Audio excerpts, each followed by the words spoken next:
Alright, what is up YouTube? It is Kieran Rodriguez here today. I'm back with another good boxing video update uploads for my channel. I have plenty to talk about for today.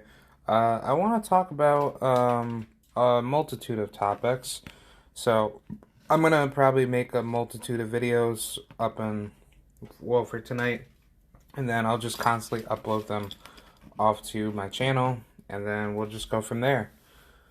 Alright, so first topic will be Deontay Wilder and Tyson Fury, and then we'll probably talk about Xander Sayas, and then we'll talk about the homie Josue Vargas, and we will talk about, I don't know, I really want to talk about women's boxing, maybe talk about Amanda Serrano and Jake Paul, and then maybe talk about new rules in boxing that should be implemented, and then maybe talk about why women's boxing needs to have, or I would probably say, should boxing have like mandatory contender championship tournaments? So that way, champions can basically be mandated to fight other champions, or contenders should be mandated to fight other contenders, and then like I don't know, this is something that that I've been thinking about for quite a long time, but I think this will probably just twirl back into the same argument of me advocating for fight leagues and boxing, because that's how boxing should be set up. It should be set up like a internationalized fight league, similar to the NBA in a sense, but instead of having 30 teams, you have all the fighters come together and then they just all mix it up. You have a internationalized matchmaking system where it doesn't matter what the style it is. It just matters that you're going to face this guy, you're going to face that guy. They mix it up. Whoever wins and loses, they mix up with like the next opponent, and then blah blah blah. I'll talk about that in the final video, but for this particular topic, we're going to talk about Mr. Deontay Wilder and Tyson Fury, the trilogy, and yeah, let's talk about it, because that's been on my mind for quite a long time, and I think the end is near for Tyson Fury. Not only for the fact that I do believe Tyson Fury will get obliterated by Deontay Wilder, but I just think that the style that Tyson Fury has against Deontay Wilder is not a style that Wilder is going to lose to. And I just think, honestly, where things are, Tyson Fury just has more to lose, and Wilder, he has more to gain. And I think, honestly, the problem is just simply that the sport of boxing is so racist, where a lot of fighters don't want to admit defeat until we see the fight go a certain way, where the fight itself does get very competitive. And in certain cases, many people would say that, we all have to live a certain type of fighter lifestyle. And when fighters do face each other to dare to be great, it's mainly due to ego versus like skills itself. So I don't know. Honestly, like, boxing itself has really gone downhill for a multiple, set of decades. But I think, honestly, like, the good thing about it is that when the best do face the best, when there's no cheating involved, that's when you do see let the best come out of athletes, and then that's what makes let the sport itself, basically evolve very well. And that's what I like out of, people like that, because I think, how things are is structured. It's it's good enough that people actually do come out and actually do support good fighters that actually are there to dare to be great. But I think, honestly, the good thing about it is that when we do see a guy like Deontay Wilder that is hungry for success and passion, he's done a lot of good things for the sport. I definitely do, respect him a lot. But on top of that, we have to really be honest. Does Deontay Wilder have the same mindset like he did in the first fight against Tyson Fury to beat him. And I think, yes, I think Tyson Fury is in for a beatdown, and I don't think this guy is going to last at least 3 to 5 rounds max against Deontay Wilder. I think honestly, Deontay Wilder knows what's going to happen, and I think it's going to be a beatdown. I think where we see Deontay Wilder shine is when he is really, really focused. And I think where he is coming in his career, um, I think he's doing a lot of great things. I think he is a very good fighter. Deontay Wilder is no punk.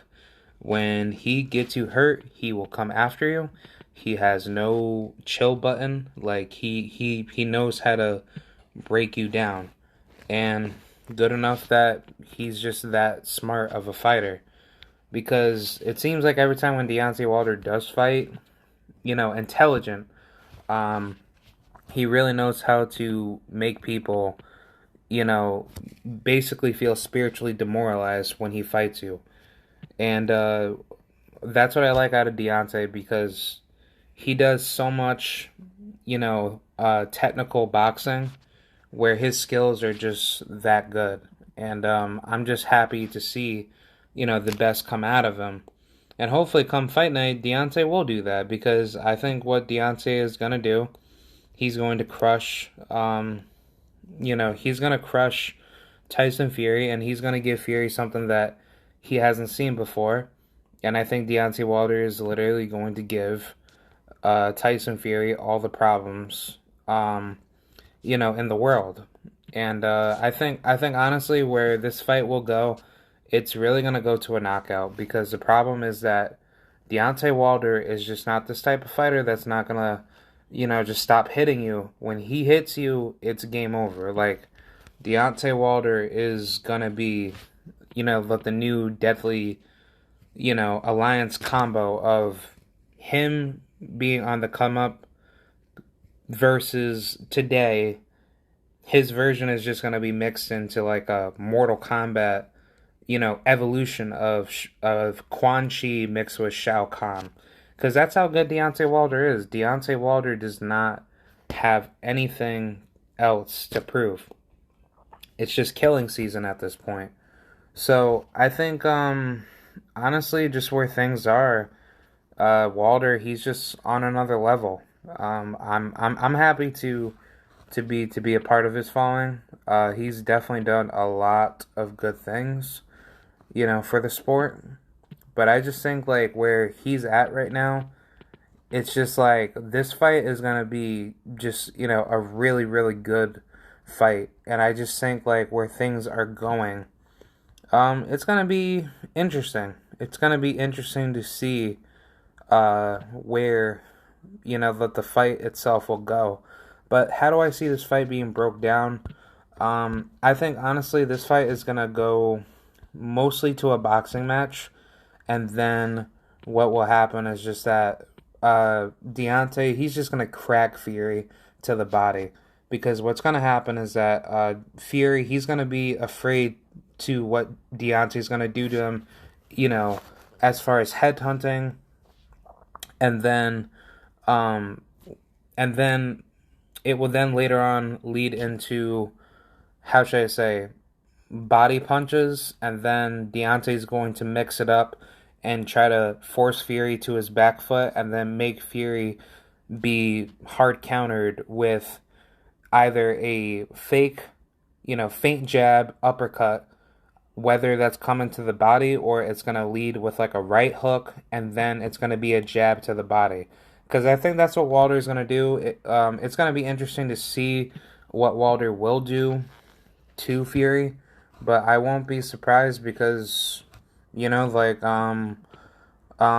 seen, Wilder in very interesting fights, and I don't think Wilder is going to allow Fury to get this type of leverage like many people would say, and it's just going to end in Fury's favor of him trying to outbox Wilder and just get away from him. No, it's not gonna be like that. It's gonna be like the first fight, but it's gonna be a lot more brutal and it's gonna be a lot more deadlier on Wilder's end. And I think Wilder is going to break Fury spiritually and mentally. And when that comes down to Wilder winning, whether if it's gonna come to a brutal stoppage or Fury not being able to take Wilder's punishment and he retires in the corner, I think that's what's going to happen. I think Tyson Fury is going to die by Deontay Wilder's sheer power and pressure. And I think it's really going to end in a very bloody, destructive stoppage. If not Wilder, he will most likely kill Tyson Fury. And, but the only reason why I think this way is because Deontay Wilder, he's not the same Wilder that you once saw in the past, where, if he hits you, it's game over. No, Wilder has mastered the ability to be a pure boxer, puncher, and now it's up to him to put it up to the test if he's willing to use those skills and tools that Malik King Scott has given to him within the course of a full year. So I think Deontay Wilder, he's coming for blood. I think Wilder, he is coming with everything in his might to destroy somebody. And I think Wilder, he is going to do everything in his power to annihilate Fury. And I wholeheartedly believe in that because I think where Fury is in his career, he just doesn't care no more and he knows what's coming because he has pushed this fight back so long to the point where Wilder had to force Fury back into this fight through court, and he had won legal battles over it. And Tyson Fury, he is now in a very tough position, whether if it's going to be a life or death situation in or out the ring. So either way, I think Deontay Wilder, he is more than prepared. He is definitely in Tyson Fury's head. And he is very, very, how should I say? He's going to be afraid of Tyson, or like Tyson Fury is going to be afraid of Deontay Wilder's new style.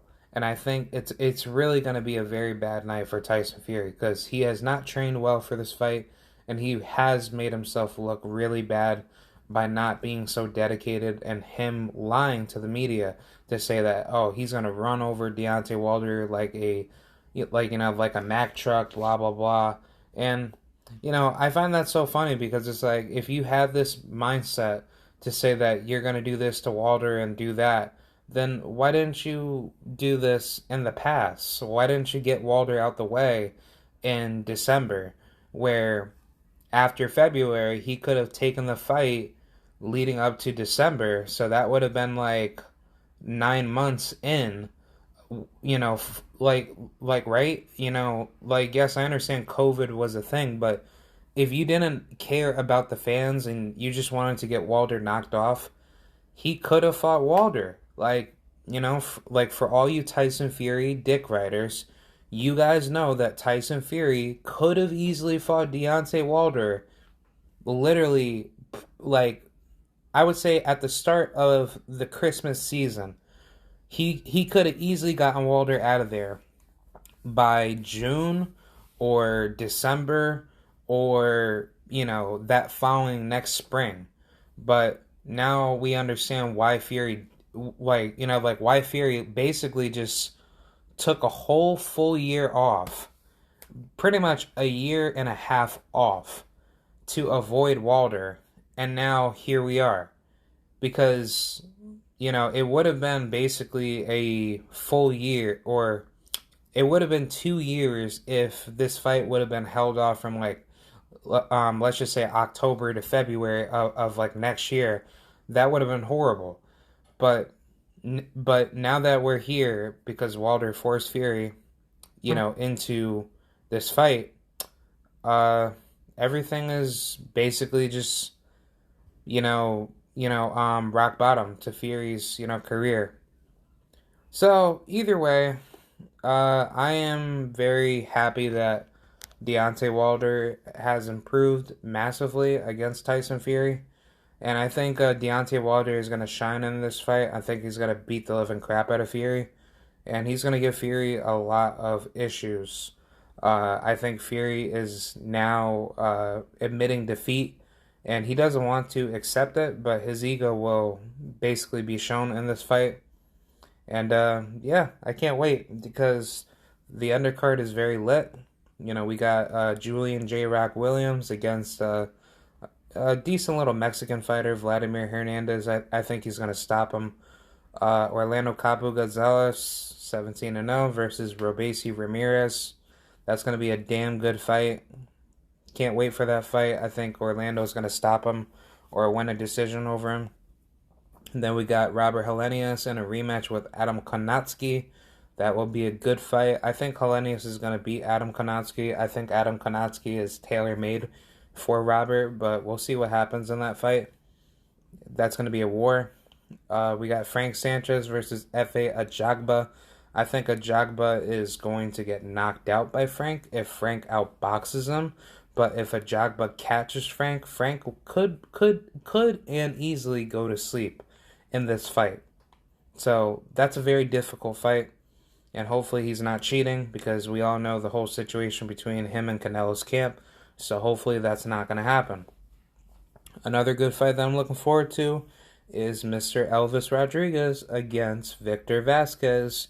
Victor Vasquez is not the best fighter in the world. I think, he's out of Puerto Rico, but not that decent of a fighter.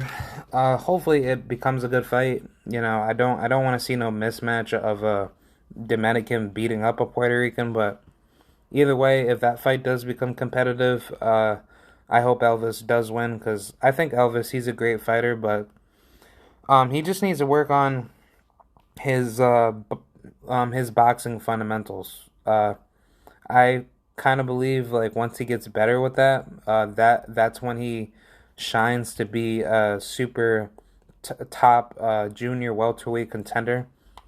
Because I think where he's at right now, he's not fully mastered that. So I think until he masters that, that's when he will come out of his shell to become a good fighter. And I think he will. I think him and Freddie Roach is not a good fit.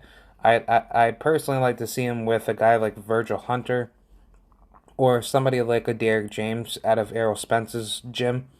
So I think Elvis Rodriguez, tremendous fighter. Obviously, we all know that he lost to Kenneth Sims Jr.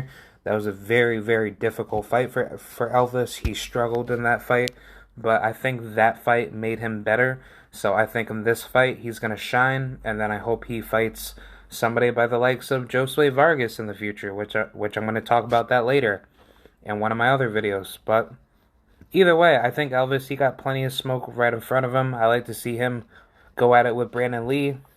I like to see him face guys like, who else? There's plenty of smoke that he can go for. I'd like to see him against Ruslan Madaev. I know that guy. He's a damn good fighter. Argenis Mendez. He recently got stopped by Batir Akhmedov, which I think that would be a better fight for him to fight. But either way, I like to see Richardson Hitchens. That would be a damn good fight. A lot of good smoke for Elvis. And honestly, like, me personally, like, my next 5 opponents that I'd like to put him next to or put him up against is a guy like Julian. I was going to say Julian, but I want to say Jose Pedraza, but I kind of feel like that's too early in his career. But I think a guy like, I don't know. I like to say Jose Guerrero. No, Shanard Bunch. Yep, Shanard Bunch. That would be a pretty difficult style matchup, or that will be a difficult style matchup. That will be number 1. And then number 2 will be Julian Rodriguez. I would love that fight. Or number 3 would be Argenis Mendez. That would be a really good fight. I'm kind of surprised that Richardson fought him at 11-0. How crazy is that? He fought this man 11-0. But I don't understand why he's been so inactive, right? Richardson hasn't been back in the ring. Yo, I gotta make a video about Richardson because I love Richardson, but there's just a lot of questioning that I have about these Floyd Mayweather promotional fighters. And I don't think it's good that, they stay so inactive and they don't really do anything with their careers to come back into the ring. But either way, I want to see him in the ring with Montana Love. I would love that fight. I think Montana would definitely give him a lot of issues. Danielito Zarria, I like to see that fight. I heard he was supposed to, or he recently came back in September, but he knocked out his recent opponent. Uh, I think he got a disqualification, or yeah, he got a technical decision over Mariev, and then he defeated this Pablo Cesar Cano guy. Not too good of a fighter. Yeah, 32-year-old Mexican. Not bad, but either way, I'd like to see that fight. That would be a good fourth opponent. And lastly, would be a guy like I wouldn't mind a Mario Barrios fight, but if we want to be a little bit risky, we could go for Alex Martin, or we could go for Ivan Baranchik, or Batram Jukembayev, who just recently got knocked out by Subriel Matias. So I think it would be interesting to see where that goes. Because I think, honestly, where things are going, it would be good to see how things go for his career. Shit, I wouldn't even mind like a Robert Easter fight if Elvis could get that fight in the future. But either way, that's pretty much what I have to say. I think that's pretty much it with the Deontay Wilder situation. I have Deontay Wilder brutally stopping Tyson Fury, so that's going to be a very interesting fight. Be sure to stay tuned for that. And this is Kieran Rodriguez signing out. Thank you very much. Goodbye.